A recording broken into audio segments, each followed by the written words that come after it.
요한복음 4장 28절부터 42절 말씀 우리 같이 읽겠습니다. 시작. 여자가 물동이를 버려두고 동네로 들어가서 사람들에게 이르되 내가 행한 모든 일을 내게 말한 사람을 와서 보라. 이는 그리스도가 아니냐 하니 그들이 동네에서 나와 예수께로 오더라. 그 사이에 제자들이 청하여 이르되 랍비여 잡수소서. 이르시되 내게는 너희가 알지 못하는 먹을 양식이 있느니라. 제자들이 서로 말하되 누가 잡수실 것을 갖다 드렸는가 하니 예수께서 이르시되 나의 양식은 나를 보내신 이의 뜻을 행하며 그의 일을 온전히 이루는 이것이니라. 너희는 넉 달이 지나야 추수할 때가 이르겠다 하지 아니하느냐. 그러나 나는 너희에게 이르노니 너희 눈을 들어 밭을 보라. 희어져 추수하게 되었도다. 거두는 자가 이미 삭도 받고 영생에 이르는 열매를 모으나니 이는 뿌리는 자와 거두는 자가 함께 즐거워하게 하려 함이라. 그런즉 한 사람이 심고 다른 사람이 거둔다 하는 말이 옳도다. 내가 너희로 노력하지 아니한 것을 거두러 보내었노니 다른 사람들은 노력하였고 너희는 그들의 노력한 것에 참여하였느니라. 여자의 말이 내게 행한 모든 것을 그가 내게 말하였다 증언하므로 그 동네 중에 많은 사람들이 사마리아인이 예수를 믿은지라.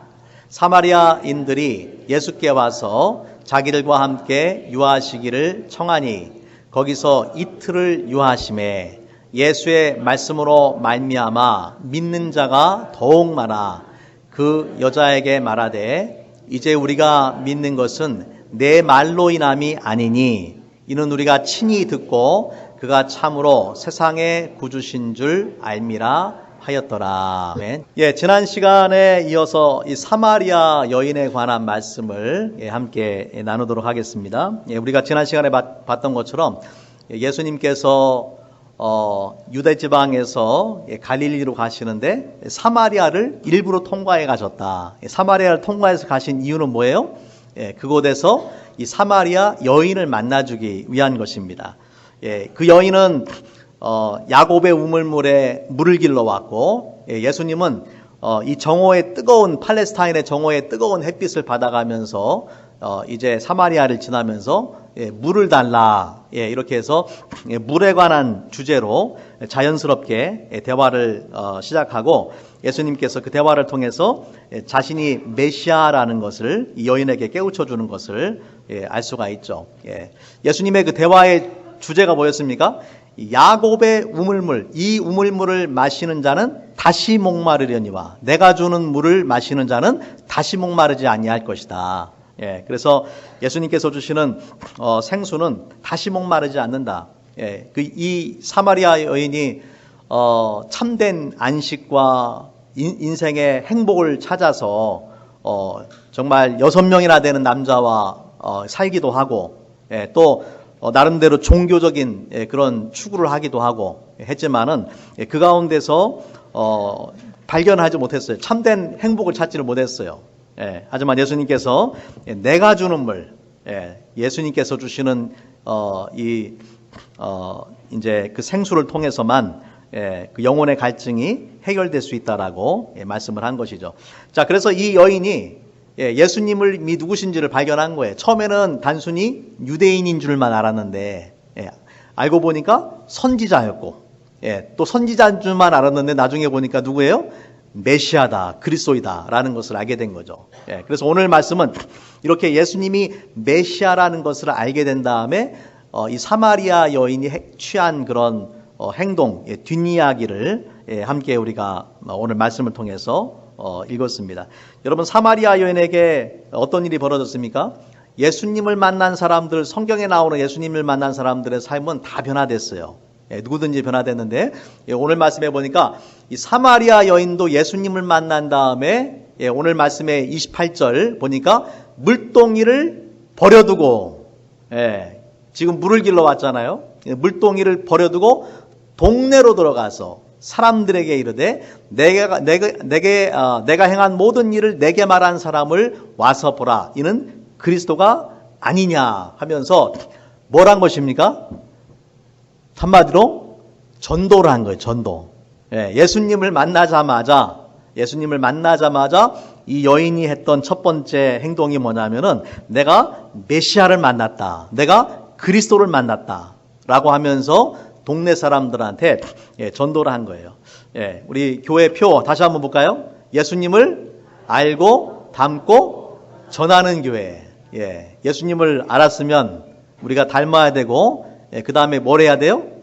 전해야 된다. 예수님을 전해야 된다. 이것이 예수님을 아는 것, 이것은 이제 구원의 단계잖아요. 예수님을 닮는 것은 내 삶의 변화, 나의 변화예요. 그리고 예수님을 전하는 것은 사명이에요. 사명. 우리 모든 사람들에게, 모든 그리스도인들에게 하나님이 주신 가장 중요한 사명이 뭐냐면은 예수님을 전하는 이 전도의 사명을 우리에게 주신 것입니다. 오늘 말씀 속에 나오는 이 사마리아 여인은 이 전도의 사명을 감당한 거예요. 여러분 같이 한번 따라하겠습니다. 전도는 하나님이 가장 기뻐하시고 마귀가 가장 싫어하는 일이다. 여러분 전도는 하나님이 가장 기뻐하시는 일, 마귀가 가장 싫어하는 일이에요. 그러니까 하나님은 우리에게 전도하기를 원하시지만 마귀는 우리가 전도하는 것을 방해하죠. 싫어하고 방해합니다. 그렇기 때문에 이 전도에는 항상 그 영적 전쟁이 있어요. 그냥 사람의 생각, 사람의 판단, 사람의 결정인 것처럼 보이지만은 그 뒤에는 무서운 영적인 전쟁이 있어요. 그렇기 때문에 우리가 전도하기 위해서는 또 기도하고 또 영적으로 무장하는 일이 필요합니다. 자, 오늘 이 사마리아 여인의 전도를 통해서 전도의 모든 원리들을 우리가 발견할 수는 없지만 몇 가지 중요한 원리들에 대해서 함께 나누기를 원합니다. 전도자에게 필요한 것이 무엇이냐? 저는 오늘 세 가지를 나누려고 하는데 첫 번째는 뭐냐면 전도에 대해 복음에 대한 확신 있어야 되고 그 다음에 우리 마음에 기쁨이 있어야 되고 그리고 열정이 있어야 돼요. 세 가지 뭐뭐 말씀드렸어요? 확신과 기쁨과 열정이 있어야 된다. 우리가 예수님 만나면 누구든지 이 세 가지가 필요해요. 이 세 가지가 있어야지 우리가 그런 이 구원의 감격을 가지고 확신을 가지고 또 기쁨을 가지고 또 열정을 가지고 전도를 할 수가 있습니다. 자, 첫 번째는 뭐냐면 확신이에요. 많은 사람들이 예수님을 믿는다고 하면서 복음을 전하지 않아요. 내가 예수님 믿어요. 내가 예수님 믿어서 죄사함 받고 천국 가게 됐어요. 예수님 믿기 전에는 내가 죄인이고 그 죄에 대한 마땅한 형벌로 지옥에 가야 되잖아요. 그러면은 나만 구원받으면 되겠어요? 내 가족들이 구원받아야 되고 내 친구들이 구원받아야 되고 내 주변의 모든 사람들한테 복음을 전해야 되는 그런 사명이 우리한테 주어진 것입니다. 그런데도 불구하고 우리가 예수님을 믿으면서도 복음을 전하지 않는다라는 것은 구원의 경험이 없거나 스스로 구원의 경험이 없거나 또는 이 복음에 대한 확신이 결여됐기 때문에 그래요. 내가 복음에 대한 이 구원에 대한 확신이 없기 때문에 그래요. 그래서 우리가 전도자가 되기 전에 먼저 중요한 것은 신자가 되는 것이에요. 신자가 되지 않으면 전도자가 될 수가 없어요. 내가 먼저 분명한 확신이 있을 때에 기쁨도 생기고 기쁨이 있어야 또 복음을 전할 그런 열정이 생기죠. 죄사함의 확신, 예수님을 통해서 죄사함의 확신, 구원의 확신, 영생의 확신, 천국의 확신, 이런 확신이 있어야 내가 다른 사람에게도 복음을 전하게 되는 것입니다. 오늘 말씀에 보면 이 사마리아 여인이 예수님과 대화를 하면서 처음에는 예수님을 유대인으로 알다가 나중에는 선지자로 고백하고 그 다음에는 이제 그리스도로 알게 되는 것입니다. 그런 확신이 들자마자 오늘 우리가 28절과 29절에 읽었던 것처럼 물동이를 버려두고 동네로 들어가서 지금 물 들어왔잖아요. 근데 물이 이제 중요한 게 아니에요. 동네로 들어가서 사람들을 만났어요. 지난 시간에도 말씀드렸지만은 이 여인이 그 정오의 뜨거운 태양볕 가운데 물을 길러 온 이유는 대부분의 사람들은 서늘한 아침이나 이 저녁 시간에 물을 길러 오는데 이렇게 그 정오에 사람들이 안 오는 그 시간에 물을 길러 오는 이유는 자신의 어떤 그런 비도덕적인 그런 삶 때문에 사람들과의 관계를 피했을 가능성이 많습니다.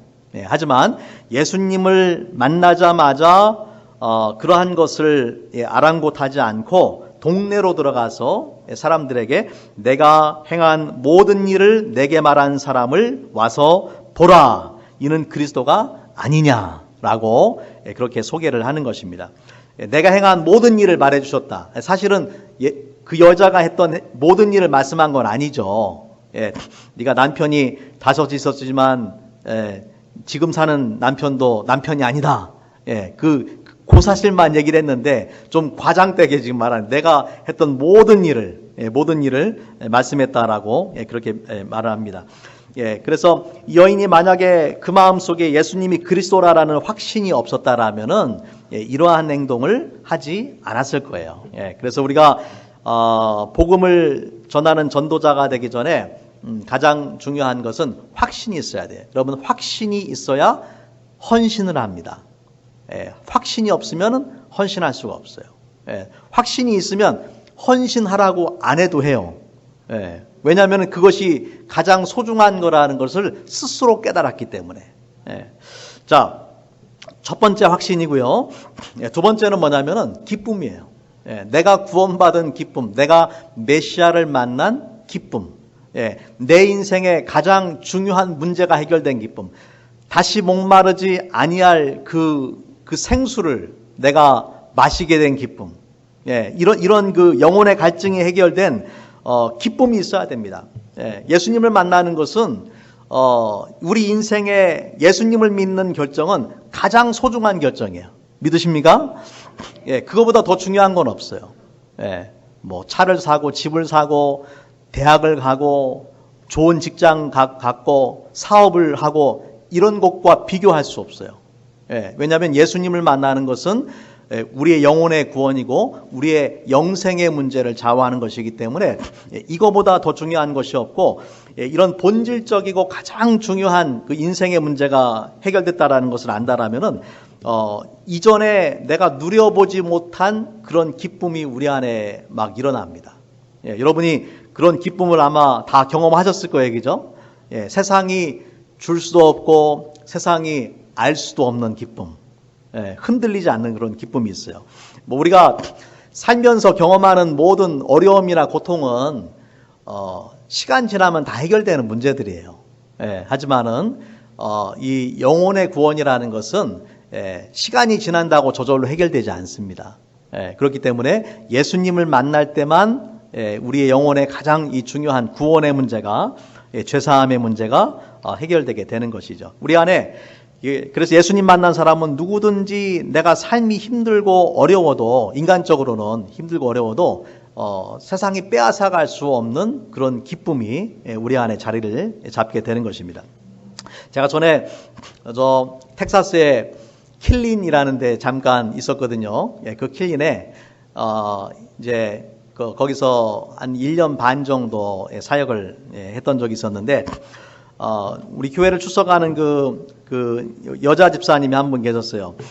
이분은 이제 남편이 미국 군인이었는데 이혼을 하시고 아들 셋을 데리고 혼자 살았어요.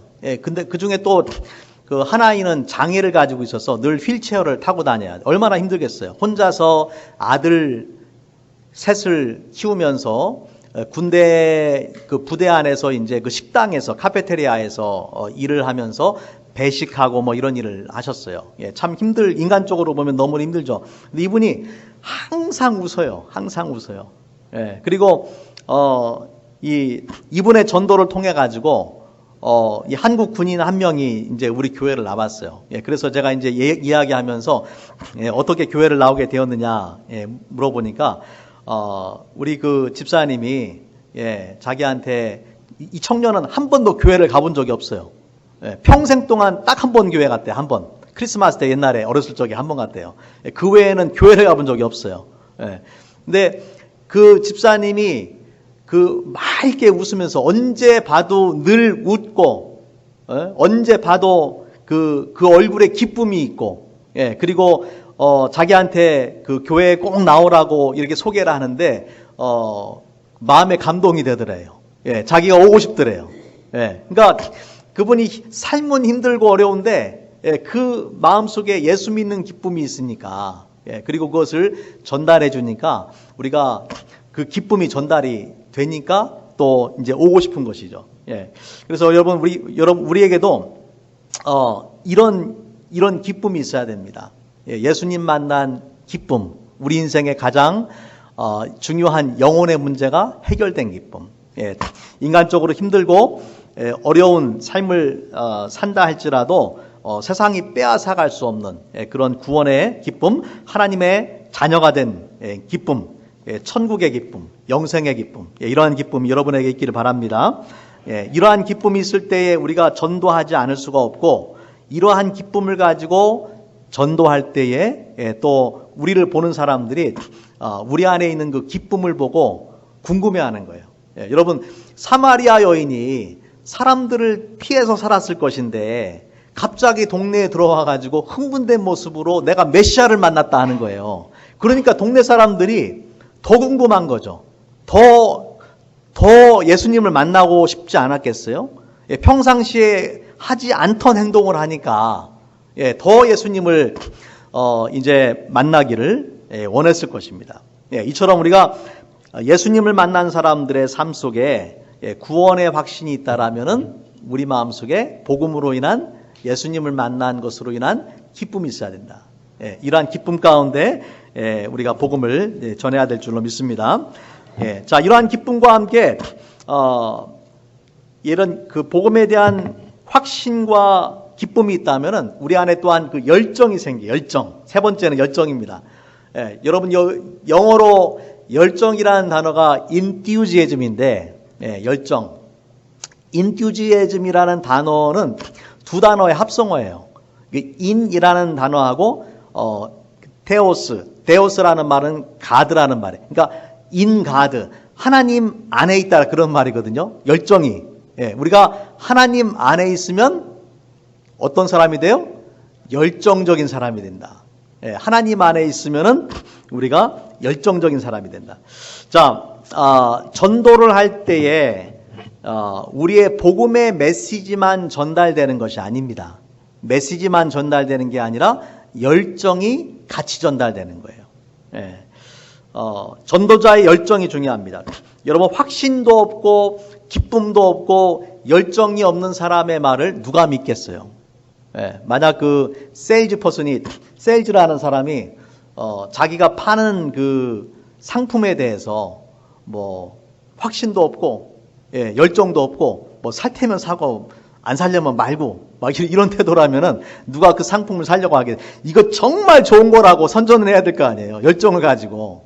마찬가지 우리가 전도할 때도 뭐 예수 믿으려면 믿고 안 믿으려면 믿지 말고 이런 식으로 전도를 하면은 우리의 태도 자체가 열정 없는 그 태도 자체가 내가 전하는 복음이 별로 중요하지 않다라는 인상을 심어주는 거예요.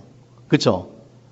내가 열정적으로 복음을 전해야지 그만큼 이것이 중요하다라는 것을 상대방이 알게 되는 거죠. 어떤 그 그리스도인에게 친한 친구가 있었습니다. 이 친구가 이제 이 그리스도인 하루는 이제 주일에 교회를 나가려고 나오는데 이 친한 친구를 만난 거예요. 근데 이 친한 친구는 골프를 치려고 나가고 있었고, 예수님을 믿지 않으니까 이 그리스도인 친구는 교회를 가려고 나온 거예요. 그러니까 불신자인 이 친구가 반갑게 인사를 하면서 우리 나 지금 골프 치러 가는데 같이 치러 가자라고 그렇게 이야기합니다. 그러니까 이 신자인 친구가 미안하지만 난 지금 교회 가는 중이야. 그래서 골프 치러 못 가. 그렇게 얘기를 했어요. 그러니까 이 불신자 친구가 하는 말이 나는 자네를 보면서 항상 이 자네의 신실한 믿음에 감동이 되네. 또 자네가 이 일요일에 다른 것을 아무것도 하지 않고 교회에 가는 것을 보면서 나도 한번 그 이유를 알았으면 좋겠다라는 생각이 내 마음에 드네. 그런데 내가 궁금한 게 하나가 있는데 나는 자네한테 같이 골프 치러 가자고 한 7, 8번 얘기한 것 같은데 자네는 왜 한 번도 나에게 같이 교회 가자고 말을 하지 않는가? 그렇게 이야기를 했답니다. 불신자 친구는 신자에게 골프 치러 가자, 골프 치러 가자. 그렇게 이야기하는데 신자는 나는 교회 가야 돼, 나는 교회 가야 돼 라고만 이야기했지 같이 교회 가자고는 안 한다는 이야기예요. 뭔가 잘못된 거 아닙니까? 골프 치러 가는 게 중요해요? 교회 가는 게 중요해요? 당연히 교회 가는 게 중요하죠. 자, 무엇을 말하냐면은 우리가 개인적으로 내 믿음을 잘 지키고 신앙생활 잘 하는 것도 중요하지만은 믿지 않는 사람들에게 복음을 전하는 적극적인 신앙이 있어야 된다라는 거예요. 예수님은 바로 이 영혼 구원의 사명을 위해서 이 땅에 오셨습니다. 오늘 말씀에 이제 그 31절 말씀부터 보면은요, 제자들이 왔어요. 예수님과 여인이 대화를 한 다음에 그 여인은 동네에 가서 내가 메시아를 만났다 라고 전하기 시작했고, 그 사이에 제자들이 와가지고 제자들이 청하여 이르되 31절 말씀에 납비어 잡수소서, 지금 음식을 가져온 거예요. 32절 이르시되 내게는 너희가 알지 못하는 먹을 양식이 있느니라. 제자들이 서로 말하되 누가 잡수실 것을 갖다 드렸는가 하니 예수께서 이르시되 나의 양식은 나를 보내신 이의 뜻을 행하며 그의 일을 온전히 이루는 이것이니라 라고 그렇게 말씀을 합니다. 나의 양식, 예수님의 양식은 뭐라고요? 하나님의 뜻을 온전히 이루는 것이다. 여러분, 사람에게 식욕보다 더 중요한 게 어디 있겠어요? 먹는 것보다 더 중요한 게 어디 있겠어요? 하지만 예수님께서는 영혼 구원이 가장 중요한 일이다. 하나님의 일을 하는 것이 가장 중요한 일이다. 라고 그렇게 말씀하신 거죠. 예수님께서 사마리아 여인을 만나신 것도 바로 하나님의 뜻을 이루기 위한 그런 일이었습니다. 그래서 우리에게도 여러분 이러한 열정이 필요하죠. 35절 말씀에 보니까 예수님께서 이렇게 말씀을 하십니다. 너희는 넉 달이 지나야 추수할 때가 이르겠다 하지 아니하느냐. 나는 너희에게 이르노니 너희 눈을 들어 밭을 보라. 희어져 추수하게 되었도다. 어떤 말씀입니까? 기다리지 말라는 거예요. 넉 달이 지나야 추수할 때가 온다 라고 말하지 말아라. 때가 아직 안 되었다라고 말하지 말아라. 우리가 흔히 하는 이 전도를 하지 않는 핑계 중에 하나가 뭐냐면 지금은 좋지 않은 시간이야. 여기는 좋지 않은 장소야. 이러한 핑계를 가지고 전도하지 못할 때가 있어요. 사도 바울은 디모데후서 4장 2절 말씀에 보면 이렇게 말씀을 합니다.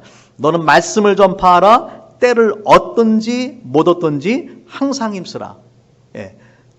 복음을 전하기에 좋은 때를 기다리지 말라는 거예요. 하나님께 물론 좋은 때가 있지만은 때를 기다리지 말고 기회가 주어지면은 복음을 전해야 된다라는 것이죠. 우리가 복음 전해야 되는 때는 언제냐면은 바로 지금이다. 우리가 복음을 전해야 되는 장소는 바로 여기다라는 거예요. 바로 지금, 그리고 여기에서 기회가 주어졌을 때에 복음을 전해야 된다라고 말씀을 하는 것입니다. 예수님께서는 넉 달 후가 아니라 바로 지금이 추수할 때이다 라고 말씀을 하셨어요. 자, 무엇을 추수해야 될까요? 36절에 보니까 거두는 자가 이미 삭도 받고 영생에 이르는 열매를 모으나니. 우리가 추수하는 것은 무엇이냐? 예수님께서 우리를 추수꾼으로 부르시는데 무엇을 추수해야 되냐면은 영생에 이르는 열매를 모은다라고 말씀하셨어요. 우리가 세상에서 농사를 짓고 수확하는 것은 다 결국에 썩어 없어지는 것들입니다. 하지만 우리가 전도하는 것은 영생에 이르는 열매를 모으는 것이다 라고 예수님께서 말씀하셨어요.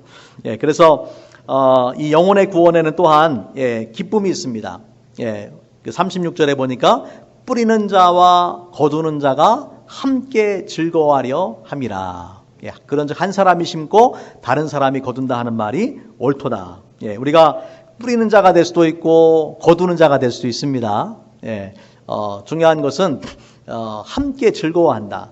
우리가 복음을 전함으로 인해서 한 영혼이 정말 그 예수님을 만나게 될 때에 그 놀라운 기쁨, 하늘의 기쁨이 있고, 우리 그 예수님께서 주신 그 이른 양의 비유에 보면은 이른 양 한 마리를 찾았을 때에 목자의 기쁨이 있잖아요. 그리고 천국에서 천사들이 함께 기뻐하고, 또 잃어버린 그 영혼의 기쁨이 있습니다. 그래서 우리가 정말 한 영혼을 구원하는 것을 소중하게 여기고 이 전도에 힘써야 되는 것입니다. 코카콜라의 회사에 이 비전 스테이트먼이 있습니다. 코카콜라의 비전 스테이트먼을 보면은요, 그 보면은 이제 Our purpose, refresh the world, make a difference. 이 세상을 새롭게 하고 변화를 만든다. 그게 목적이고, 비전 스테이트먼을 보니까 Our vision is to craft the brand and choice of drink that people love to refresh them in body and spirit.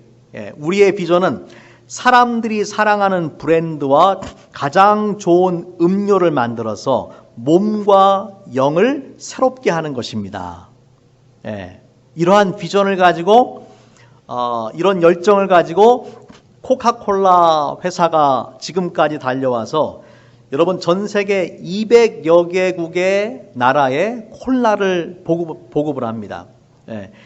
복음이 들어가지 않은 아프리카 오지에 들어가도 여러분 콜라는 있습니다. 복음은 들어보지 못했어도 콜라가 있어요. 제가 이 서부아프리카의 아주 오지에 한번 들어갔더니만 귀한 손님이 왔다고 콜라를 하나 가지고 있었어요. 귀한 손님. 왜냐하면 거기서는 그분들한테는 콜라가 비싸기 때문에 콜라를 가지고 오셨어요. 그만큼 콜라는 아주 정말 전 세계 곳곳에 콜라가 들어가 있어요. 전 세계 200여 개 국가에서 매일 하루 평균 17억 개의 코카콜라 제품이 판매가 됩니다. 하루 평균 17억 개, 1.7 빌리언의 콜라가 서빙이 돼요. 여러분 얼마나 많은 콜라를 사람들이 마시겠어요? 하지만 여러분 우리가 전하는 예수님께서 주시는 생수, 리빙 워터, 다시 목마르지 않으냐 하는 생수는 코카콜라와는 비교도 할 수가 없는 그런 영생을 주는 물입니다. 그래서 예수님께서 말씀하신 것처럼 이 물을 먹는 자는 다시 목마르다. 여러분 코카콜라가 아무리 좋아도 잠깐 갈증을 해소시켜 줄 수 있을지는 모르지만 먹고 나면 어떻게 됩니까? 더 갈증 나죠. 더 갈증, 먹으면 먹을수록 더 갈증 나는 거예요. 마찬가지로 세상이 주는 그런 방법들은 우리의 그 영혼의 갈증을 해결시켜 줄 수가 없다라는 것이죠. 하지만 예수님께서 주시는 그 복음은 우리의 영혼의 갈증을 해소시켜 줄 수 있는 그러한 생수를 주십니다. 말씀을 정리하도록 하겠습니다. 여러분 우리 마음속에 그 확신과 기쁨과 열정만 있다면은 누구든지 전도할 수가 있어요. 전도는 신앙이 성숙한 사람이 하는 게 전도가 아니에요. 오늘 말씀해 보니까 사마리아 여인은 이제 막 예수님을 만났어요. 예수님을 만나자마자 한 행동이 바로 사람들에게 가서 예수님을 소개하는 것이었습니다. 사마리아 여인의 전도는 너무나 단순했습니다. 아까 우리가 읽었지만은 내가 행한 모든 일을 내게 말한 사람을 와서 보라. 이는 그리스도가 아니냐. Come and see. 와보라. 와서 보라. 뭐 어려운 말로 전도한 게 아니에요. 자신의 아주 간단한 간증. 내가 행한 모든 일을 내게 말한 사람을 와서 보라. 그리스도가 아니냐. 단순한 초청과 단순한 간증으로 복음을 전했던 것을 볼 수가 있습니다. 자, 그런데 그 결과가 뭐냐면요. 39절부터 같이 한번 말씀 한번 볼게요. 39절에 보니까 여인의 말이 내가 행한 모든 것을 그가 내게 말하였다 증언하므로 그 동네 중에 많은 사마리아인이 예수를 믿는지라. 이 여인의 아주 간단한 간증과 전도로 많은 사람들이 예수를 믿게 됐어요. 또 사마리아인들이 예수께 와서 자기들과 함께 유하시기를 청하니 거기서 이틀을 유하심에 예수의 말씀으로 말미암아 믿는 자가 어떻게 됐습니까? 더욱 많아. 그 여자에게 말하되 이제 우리가 믿는 것은 내 말로 인함이 아니니, 그러니까 네가 전도해서가 아니라 이는 우리가 친히 듣고 그가 참으로 세상의 구주신 줄 알미라 하였더라. 이 사마리아 여인의 아주 단순한 초청, 단순한 이 전도가 이 사마리아 지역의 많은 사람들을 예수께로 이끌게 되었다라는 것이죠. 여러분, 이것이 하나님께서 하시는 일입니다. 우리가 믿음으로 순종하고 담대하게 복음을 전할 때에 이런 동일한 역사가 일어날 줄로 믿습니다. 제가 신교대에 있을 때에, 신교대가 아니라 군대에 있을 때에 전도를 많이 했어요. 틈만 나면 전도를 이게 하려고 노력을 했는데, 한 번은 같이 근무했던 친구는 아니고, 웅변대회를 제가 나갔는데, 웅변대회에 가서 만난 다른 부대에서 온 친구가 있었어요. 같이 있을 시간이 있어가지고, 이 전도를 했더니만, 이 친구가 전도를 받고 나서 하는 말이, 깜짝 놀래요. 자기는 이걸 처음 들어봤다라, 이런 이야기는 처음 들어봤다라는 거예요. 그러면서 그 친구가 저한테 했던 질문이 저는 늘 가슴에 남아요. 어떤 이야기를 하냐면은, 이것이 정말 내가 들어보니 이건 정말 중요한 것 같은데, 내 친구 중에는 목사님 아들도 있고 내 친구 중에는 장로님 아들도 있다는 거예요. 친구들이, 친한 친구들 중에. 그런데 왜 그 애들은 나한테 한 번도 이 이야기를 안 해줬는지 모르겠다 그러더라고요. 내가 들어보니 이게 너무나 중요한 것 같은데, 내 주변에 있는 신앙생활하는 친구들이 왜 한 번도 나한테 이 이야기를 안 해줬는지 모르겠다라는 거예요. 여러분 주변에 있는 사람들이 여러분을 통해서 복음을 들어야 되는데, 복음을 듣지 않는다라면은 이것이 얼마나 불행한 일이겠어요. 하나님께서 여러분을 통해서 이 생명의 말씀이 선포되어지기 원하는데, 그러한 기회를 놓쳐버린다라면은 얼마나 안타까운 일입니까? 만약에 내가 복음을 전하지 않는다라면은 어쩌면은 그 영혼은 평생 동안 복음을 듣지 못할 수도 있습니다. 주변에 그리스도인들은 많아요. 주변에 그리스도인은 많은데 알고 보면은 복음을 전하는 그리스도인들은 너무나 적어요. 그게 문제인 거예요. 그렇잖아요? 나 말고도 크리스찬들이 많으니까 내가 꼭 굳이 전하지 않아도 돼. 라는 생각을 하시면 안 돼요. 내가 아니면은 저 사람은 복음을 들을 수 없다라는 생각을 하셔야 돼요. 어쩌면 하나님께서 여러분을 통해서 그 영혼에게 복음을 전하고 구원하기 원하신다라는 그런 마음을 가지셔야 되는 것입니다. 저와 여러분을 통해서 오늘 말씀 속에 이 사마리아 여인처럼 많은 그 영혼들이 예수님을 만나는 구원의 역사가 일어나기를 축원합니다. 같이 한번 우리 기도하기 원합니다. 같이 한번 기도하겠습니다. 기도할 때에 여러분 오늘 말씀을 잠시 묵상하면서 우리 기도하기 원합니다. 나에게는 복음에 대한 확신과 또 예수님을 만남으로 인한 그 기쁨과 열정이 있는가? 하나님께서 나를 통해서 복음을 들어야 되는 사람들을 만나게 해주셨는데, 내가 정말 게을러서 복음을 전하고 있지 못한 사람들이 내 주변에 있지는 않는가?